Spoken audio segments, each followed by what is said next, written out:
Á 9. og 10. áratug seinustu aldar kom í ljós að umfangsmikil mannréttindabrot á við barnaþrælkun, skuldaánauð og heilsuskaðlegar vinnuaðstæður voru framin í birgðakeðjum margra vestrænna vörumerkja, þar á meðal IKEA. Stjórnendur IKEA áttuðu sig á ábyrgðinni sem fyrirtæki bar, nauðsyn þess að bregðast við að alvöru og bæta úr eins og hægt væri.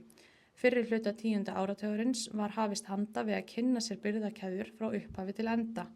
Sú vinna var ekki átakalaus og var starfsfólki IKEA víða mætt með óvild og voru þau á sumum stöðum jafnvel rekin burt með valdi. Samningum var rift og nýrra birgja leitað sem gættu betur að starfsfólkinu. Þessi hneyksli ásamt öðru skömmu fyrr sem tengdist óheilnæmu efni í lakki billigskápana frá IKEA voru rótin af samstarfi við UNICEF og Save the Children og upp af gæðastaðals sem lagður skildi fyrir birgja sem vildu vera í viðskiptum við IKEA. Þessi staðall nefnist iWay og hann enn í dag sá staðall sem birgjar IKEA þurfa að standast, enda slíkt verkfæri ekki síður mikilvægt í dag en í lok síðustu aldar.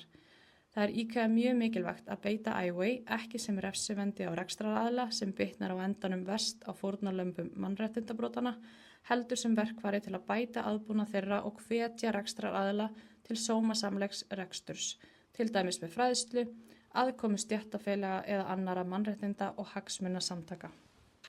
Í kjölfar þessara atburða og inn í 21. öldina voru fjölmörg fyrirtæki undir orrahríð frá aðgerðasinnum vegna óheiðarlegra starfshátta, ólíkt IKEA sem átti halda að væri teflonhúðað eins og það var orðað á þeim tíma.